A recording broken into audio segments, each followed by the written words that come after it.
네, 건국대학교에서 아파트 풍수론을 강의하고 있는 전동입니다. 오늘은 이 새해에 무렵 여러분들 주의하셔야 될 거 구정뿐만 아니라 지금 이 시기 전체를 말하는 겁니다. 한 해의 변화는 동지부터 입춘 때까지 이 전체를 아울러서 변화가 되는 거지 하루아침에 딱 하고 변하는 게 아닌 겁니다. 서서히 변하는 겁니다. 그래서 지금 이 시기 전체 다 중요하니까요. 이 시기에 여러분들이 꼭 주의하셔야 될 것들을 한데 다 모아봤는데요. 주역에 보면은 이런 구절이 있습니다. 건도 변화, 하늘의 그 뜻이라고 하는 거, 우리가 말하는 그런 자연의 이치라고 하는 것은 항상 변화무쌍하기 때문에 각정 성명, 각자가 자신의 명에 맞는 그런 본분, 바른 것들을 잘 지켜나가야 보합태화, 또한 서로 합하고 크게 화합을 잘 이루어야지만이 내 이정, 이에 진정으로 곱고 이로운 길을 이룰 수 있다는 겁니다. 즉 이러한 시기의 변화라든지 어떤 이 자연의 변화는요, 그냥 가만히 있는 것 같지만은 끊임없이 움직이고 변화합니다. 이 변화하는 속에서 우리가 이것을 잘 활용을 하기 위해서는 또 그 시기에 맞는 법들을 잘 알아야 되는 거죠. 그 점으로서 오늘의 영상을 준비했다라는 점 이해를 해주시고요. 본격적인 내용 들어가기 이전에 25년 1학기 아파트 풍수론 개강을 앞두고 있으니 관심 있으신 분들 하단 고정 댓글 링크 참조 부탁드립니다.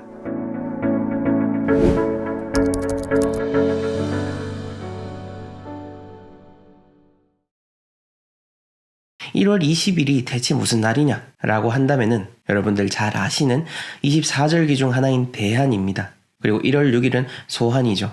자, 우선 여러분들이 이 소환과 대한에 대한 의미를 잘 아시면 정말로 좋은데요. 논어를 보게 되면은 공자님께서는 세한 연후 지송백 지후조야라고 하셨습니다.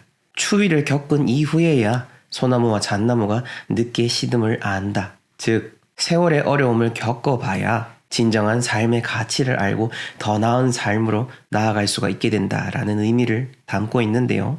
여기서 세한이라는 게 바로 소환과 대한을 의미하는 겁니다. 그만큼 몹시 추운 날에 빗대어지고 있는 거고요.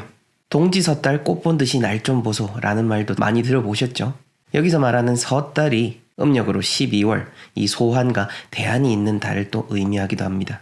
이 음력 12월이 있기 이전인 음력 11월 동지에 대해서도 제가 아주 상세하게 설명을 드렸었죠.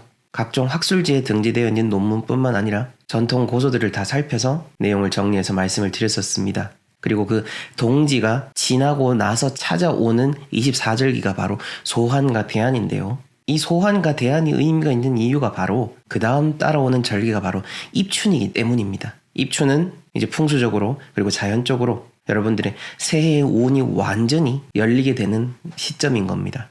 그래서 이 1월 20일을 기점으로 해서 소환과 대한이 있는 달을 잘 보내셔야 되는데 여러분들이 하셔야 될 첫 번째는요, 아주 기본적인 겁니다. 우선 많이 움직여 주시고요.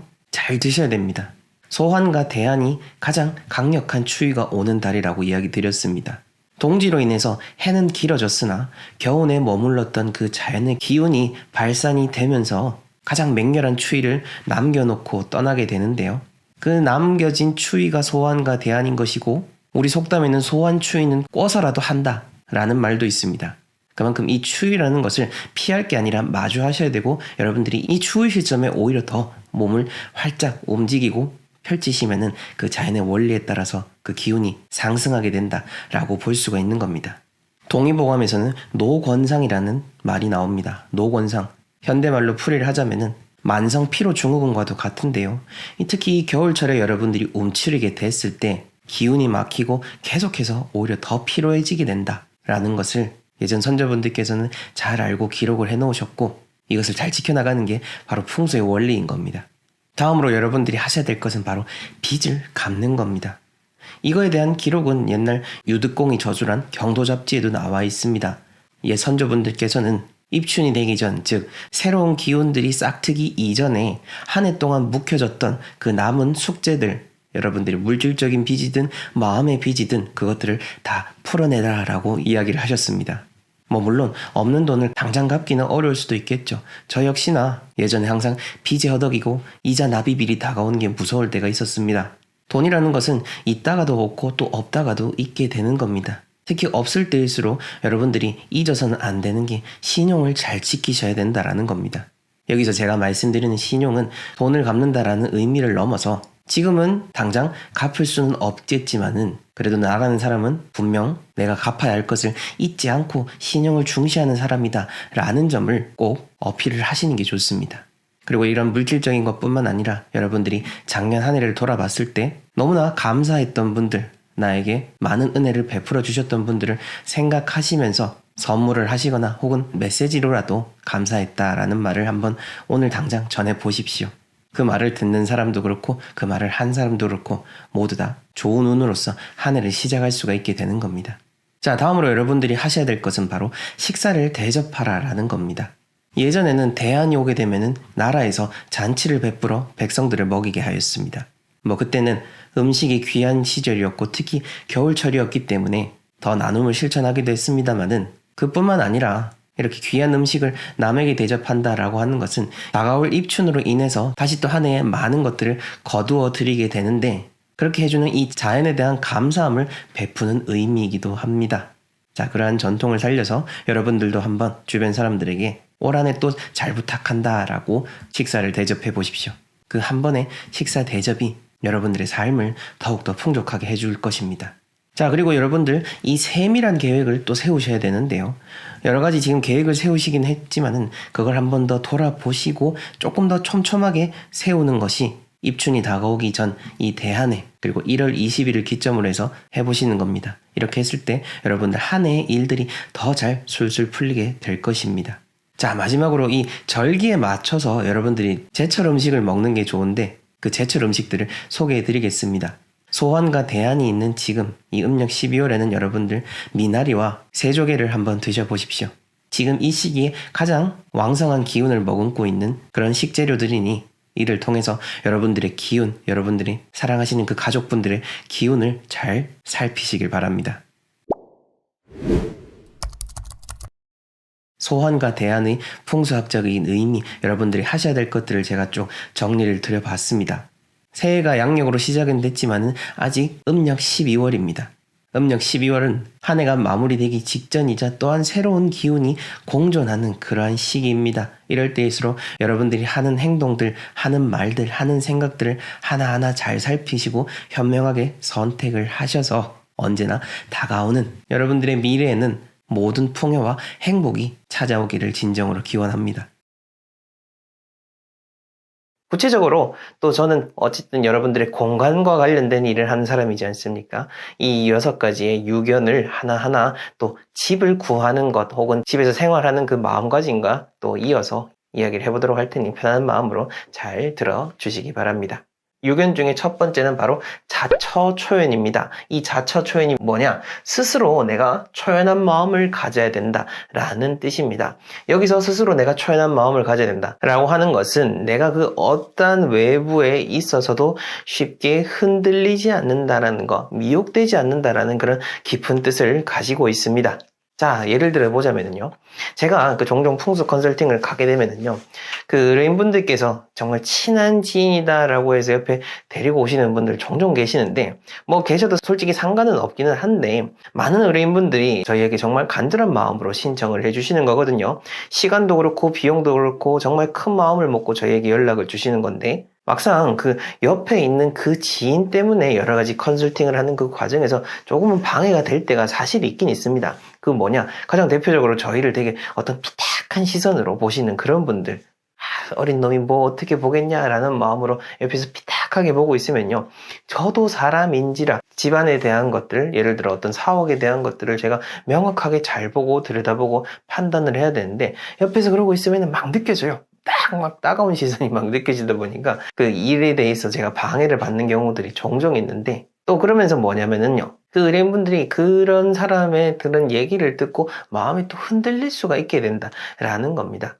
자, 여기서 제가 이야기 드리고 싶은 거죠. 그 의뢰인 역시나 마찬가지고 저 역시나 마찬가지입니다. 제가 저만의 원칙을 가지고 또 초연하게 일을 임하는 것처럼 의뢰인분 역시나 주변에서 뭐라고 얘기하든 간에 우리가 믿고 신뢰하고 진정으로 그리고 이 가치가 높은 이 풍수에 대한 것을 진정으로 중요하게 생각한다라는 거, 그 사실만 내 마음속에 잘 지키고 있으면은 주변에서 뭐라고 얘기하든 흔들리지 않는다라는 차원으로서 우리가 생각을 할 수가 있을 것 같고요. 자, 그 다음 두 번째로는요.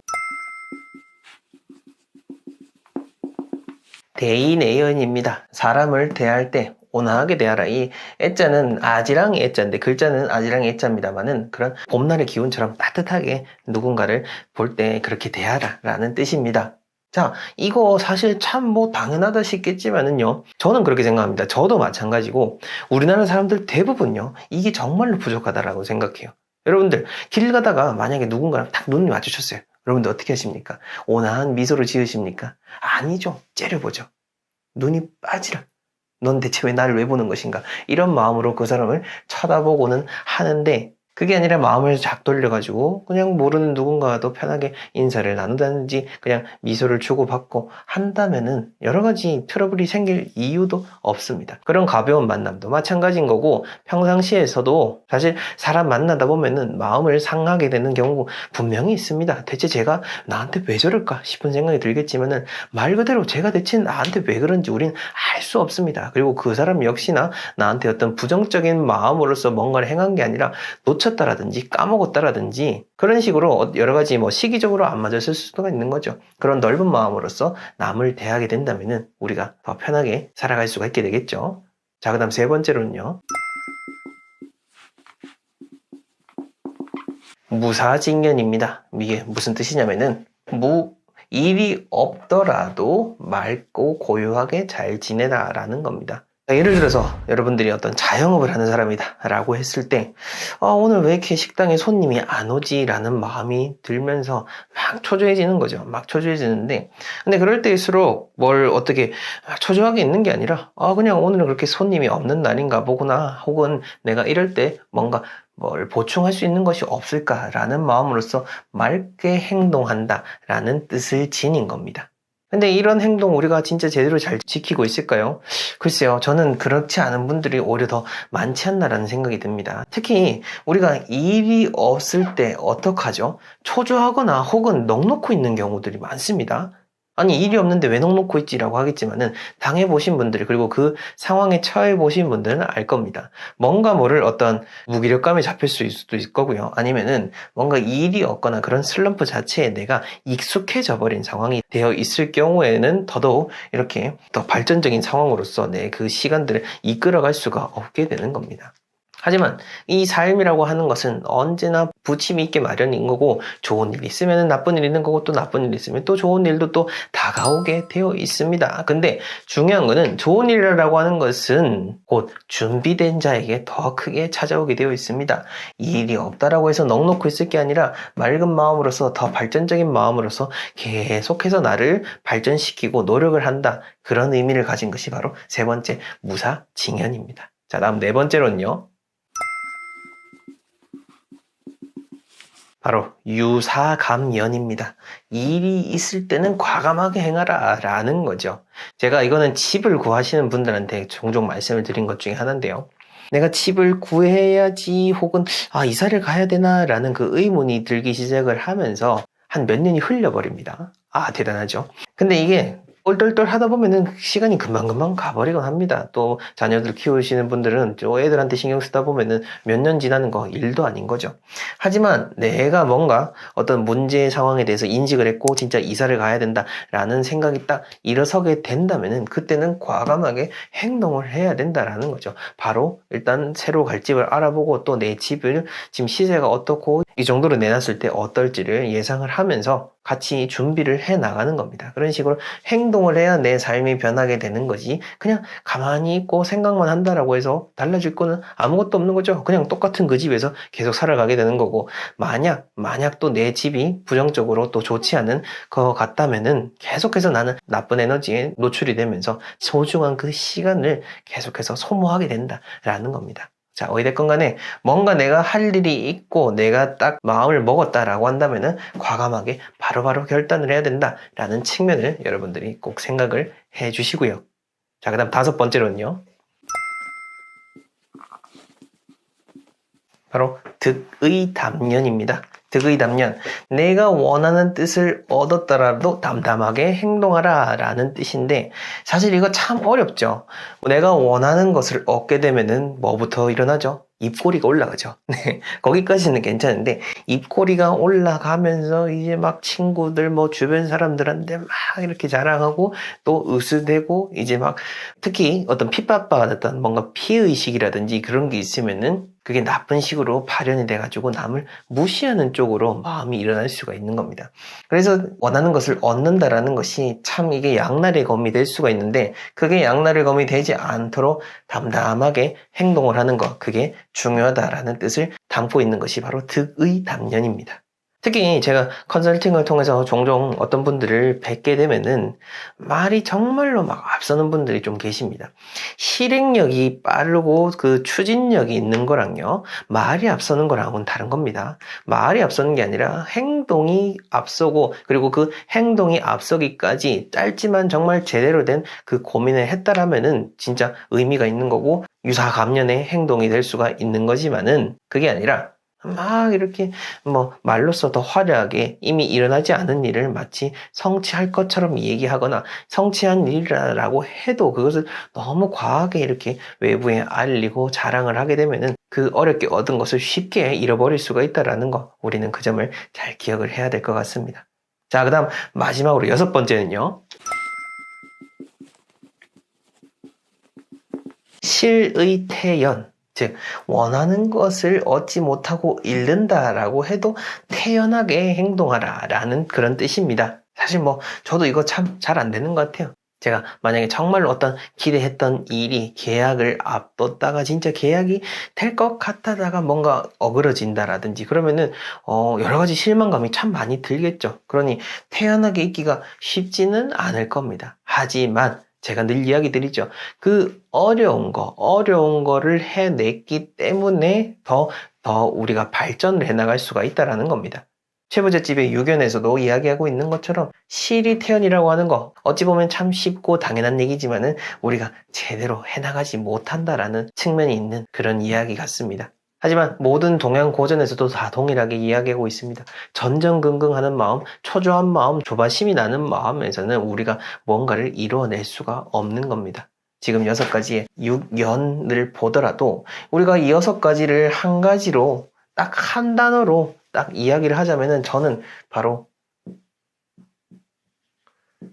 중용, 이 중용의 자세가 아닐까라는 생각이 듭니다. 어디에도 치우치지 않고 어떠한 상황이 오더라도 내 중심이 딱 서 있는 그런 중용의 자세를 취할 수 있는 그 깊은 의미가 담긴 게 바로 유견인 거고, 여러분들도 이 유견 잘 실천하면서 여러분들의 삶의 소중한 순간들을 쌓아가다 보면은요, 내 지금의 풍족함 뿐만 아니라 대를 잇는 풍족, 그리고 정말 주변에 나눌 수 있는 그런 아주 큰 뜻을 품은 진정한 부자가 되지 않을까라는 생각을 해봅니다.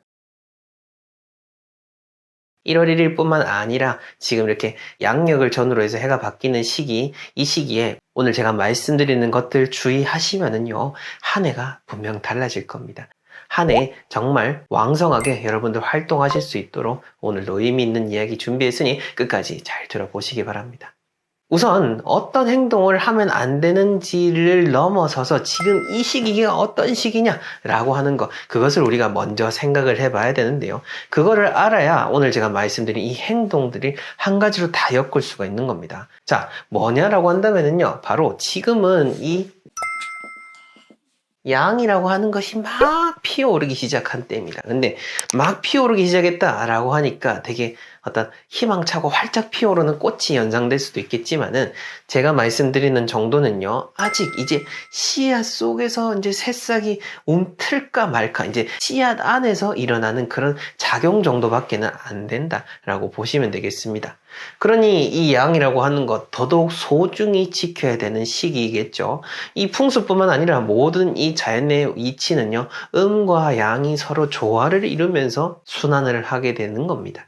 그리고 이 음양의 관점에서 봤을 때 양 자체가 아주 조금 피어오르기 때문에 이 양을 잘 지켜야 된다라는 것을 핵심 포인트로 삼고 뭘 하면 안 되는지를 생각을 해보겠습니다. 자, 우선 여러분들 해서는 안 될 첫 번째는요, 바로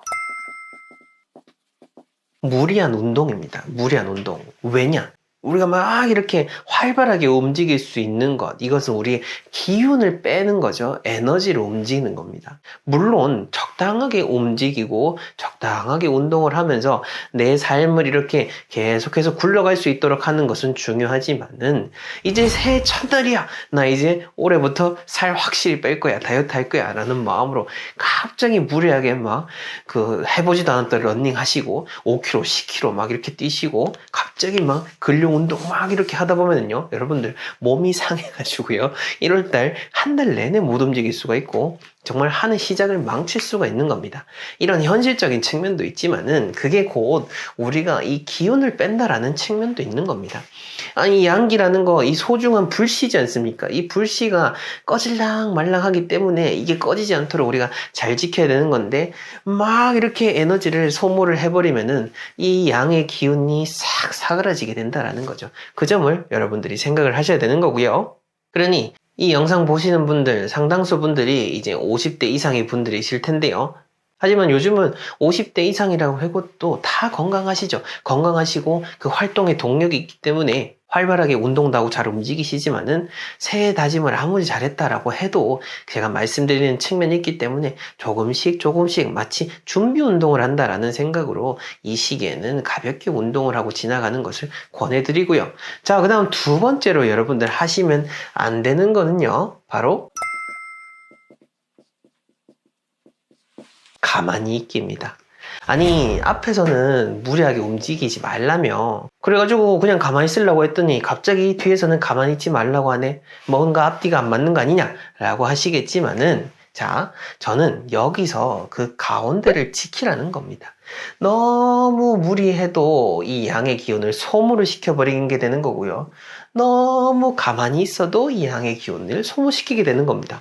이게 무슨 원리냐라고 한다면은, 자, 불씨를 계속 생각해 보십시오. 이 작은 불씨가 있는데, 이 불씨가 또 유지가 되려면 어떻게 해야 되죠? 부채질을 살살 해줘야 되는 거죠. 이 무리한 운동은 부채질을 확 해버리는 거고, 이 가만히 있는 거는 부채질을 하지 않는 겁니다. 그러니까 불씨가 둘 다 똑같이 꺼져버리게 되는 거죠. 그래서 이 조금이라도 이제 에너지를 살살 굴려가면서 움직여줘야 되는 거지, 집안에 그럼 가만히만 있는다라고 해서 또 될 건 아니다라는 겁니다. 이것은 한의학에서도 현재 지금의 시기에 대해서 정의한 게 그렇습니다. 지금은 특히나 이 기운이라고 하는 것이 까딱하면은 침잠하기 좋은 시기이고 게을러지기 좋은 시기이기 때문에, 어떤 내 몸을 너무 가만히 하게 되는 거에 대해서는 그 경계를 하곤 하는데요. 옛날 역사서들을 보게 되면은요, 지금 시기에 나라에서는 어떻게 했냐라고 한다면은, 이 겨울철에 있던 이 얼음들을 다 집어넣고 그런 씨앗을 이제 다시 빼내도록 했습니다. 이것이 뭐냐면은 바로 제가 지금까지 이야기 드렸던 그런 기운들을 지켜나가고 굴려나가기 위한 그런 활동 중에 하나였던 겁니다. 그 점을 생각하시면 되겠고요. 제가 노래방에 한번 비유를 해볼까요? 제가 노래 부르는 걸 좋아해서 그러는데, 노래방에 한번 비유를 해보자면은, 노래방에 여러분들 갔을 때 마이크를 놓지 않고 계속 주구장창 나 혼자 노래 부르는 거, 이게 바로 무리한 운동의 비유가 될 수 있고, 노래방에 가가지고 나는 듣는 것만 좋아해 하면서 가만히 아무것도 부르지 않고 가만히 있는 거, 이게 바로 2번이라고 보시면 되겠습니다. 확실히 이제 이해가 되셨죠? 이렇게 해서 여러분들이 기운을 잘 지켜나가시고요. 자, 그 다음 세 번째로 여러분들 이 시기에 해서는 안 될 것 중에 하나가 또 바로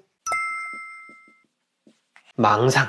여러분들, 망상에 갇히시면 안 됩니다. 헛된 그런 상념에 갇히시면은요, 여러분들이 그 생각 속에 침잠하게 됩니다. 침잠. 그러니까 그 가라앉고 갇혀버리게 되는 거기 때문에 이 피어오르는 기운을 제대로 펼쳐낼 수가 없습니다. 물론 긍정적인 사고, 좋은 생각이다라고 하면은 다르겠지만은, 여러분들을 갉아먹게 만드는 부정적인 생각들, 어떤 우울함들, 이 추위 때문에 더 서글퍼지는 나의 삶에 대해서 점점 가라앉게 되면요, 끝없이 가라앉게 되고 올해 내내 가라앉게 됩니다. 그렇기 때문에 지금의 시기가 더 중요한 겁니다. 그러니까 너무 무리하게 움직이는 마시되, 내가 생각에 젖어든다 싶으시면은요, 그 옷 따뜻하게 입으시고 아파트 한 바퀴를 도시든 동네 한 바퀴를 이렇게 돌면서 조금씩 내 삶을 돌아보고 내 그 긍정적으로 바뀌게 될 내 한 해를 만들어 가시면 되는 겁니다. 그렇게 망상에 빠지시면 안 된다라는 거고, 이걸 좀 더 기운의 측면으로서 이야기하자면, 이걸 우리가 사기라고 하죠. 바른 마음이 아닌 삿된 마음, 사사로운 마음을 사기라고 합니다. 이 사기에 빠지게 되는 것을 많은 동양 고전에서는 공통적으로 주의를 하고 있습니다. 자, 그 점을 잘 참고하시고요. 자, 그 다음 네 번째로는요. 바로 더러운 겁니다. 더러운 거. 제가 그 풍수 인테리어에 대해서 말씀을 드릴 때 집안의 주공 공간, 산 공간에 대해서 이야기를 드렸죠. 이 사람의 손이 닿지 않는 공간이면은 곧 죽은 공간이 되게 되는 겁니다. 음기가 쌓이게 되고 더러운 것이 쌓이게 되고 부정적인 기운이 쌓여서 이 공간들이 우리 집안의 기운의 조화를 해치게 되는 겁니다. 뭐 물론 우리가 사는 공간 안에서도 음과 양이라는 측면이 있겠지만은 그 사는 공간 안에서의 어떤 음양의 측면을 떠나서 우리에게 부정적인 기운을 전해주는 음이다라고 한다면은 그런 것들은 제거를 해야겠죠. 그 중에 대표적인 것이 바로 이 더러운 것들입니다. 여러분들 이 새해가 시작되는 지금 이 시기에 더욱더 청결에 힘쓰시고 깨끗하게 만드시고 제가 항상 버리는 것들에 대해서 말씀을 드리지 않습니까? 이 버리는 건 얘기가 나와서 말인데 제가 맨날 버릴 물건 하니까 어떤 분들은 쟤는 맨날 버리라고만 해 라고 댓글을 달아주시는데 제가 왜 그러냐면요. 저는요, 여러분들보다 정말 수많은 집들을 다녀보고 있고, 지금도 다니고 있고, 전국 팔도를 누비면서 아파트, 주택, 상가, 기업, 음택 등 모든 공간들을 감정을 하고 또 좋은 것들을 찾아드리고 있는데요. 근데 보면은요, 진짜 99%의 공간들이 항상 다 의미 없는 물건들을 다 쌓아두고 있습니다. 그리고 그분들이 하시는 말씀이 진짜 제가 이야기한 대로 물건들을 버리기 시작하니까 그 버리는 것만 해도 집이 변하기 시작했다라고 이야기를 하십니다. 그래서 말씀을 드리는 겁니다. 분명 그렇게 말씀하시는 분들, 저보고 맨날 버리라고 그래 라고 얘기하시는 그런 분들이라 할지라도 그런 분들 집안에 분명 버릴 것들 산더미처럼 쌓여 있을 겁니다. 우리는 항상 넘치는 물건들에 쌓여 있는 것이 지금의 시기입니다. 그렇기 때문에 여러분들 하나라도 더 비워내시고요. 하나라도 더 비워내다 보면은요. 새롭게 들어오는 것들에 대해서 내가 소중한 마음을 가질 수 있게 됩니다. 집안에 그 더러운 것들, 죽은 물건들 쌓아놓고 있으니 새로 들어와도 결국 똑같아져 버리게 되는 거거든요. 이 물건의 소중함에 대해서 여러분들이 생각을 못하게 된다는 거죠. 그런 깊은 의미가 담겨 있다는 것을 여러분들 잘 생각을 해서 집안 깨끗하게 잘 만들어 주시고요. 그리고 이 새해가 시작되고 있는데 이 시기에 딱 제가 정말로 강조해서 말씀드리고 싶은 거는 바로 이겁니다. 부화내동입니다. 부화내동. 뭔 뜻인지 아시죠? 주변에 막 이렇게 막 크게 울리는 그런 거짓된 소리들에 여러분들이 현혹이 돼서 여러분들이 진짜 하고 싶었던 거, 여러분들의 진정한 속마음이 흔들릴 수가 있다는 겁니다. 그러니 주변의 이야기들에 너무 흔들리지 마시고요. 세상이 물론 혼란스럽다라고 하더라도 그 중에서 진실이 뭐고 거짓이 뭔지 스스로 판단할 수 있는 기준을 잘 세우셔가지고 세상을 바라보고 여러분들의 삶을 꾸려나가시면 됩니다. 주변 남 탓할 거 없고요. 세상 걱정할 필요도 없습니다. 내가 일단 바로 돼야 되는 거고 내가 곧 세상의 중심이고 내 그 에너지가 주변 사람들에게도 퍼져나갈 수가 있는 겁니다. 그 점을 잘 생각하셔가지고 여러분들이 또 새해 주변 사람들의 희망의 씨앗이 될 수 있다라는 점 꼭 생각하셔서 오늘 제가 말씀드린 것들 잘 지켜나가시길 바랍니다. 많은 분들이 재물은 어떻게 들어오냐, 어떤 물건이 재물운이 들어오는 물건이냐, 저희가 파는 액정 중에서 어떤 것이 더 돈이 많이 들어올 수 있냐라고 물어보시지만은 실상 중요한 것은요, 여러분들의 마음입니다. 여러분들의 마음이 운의 그릇이고요. 그 바른 마음을 먹는 그 몸이 여러분들의 운의 그릇이고 여러분들의 그 몸과 마음을 담는 여러분들의 그 집이 진정한 재물운의 그릇인 겁니다. 그렇게 봤을 때 여러분들의 몸과 마음, 행동을 바로 하면은 곧 그것이 진정한 재물운의 시작이다 라는 점 생각하시면서 새해를 잘 만들어 가시길 바랍니다. 분명 여러분들 새해 대박 나실 겁니다. 네, 지금까지 들어주셔서 감사합니다.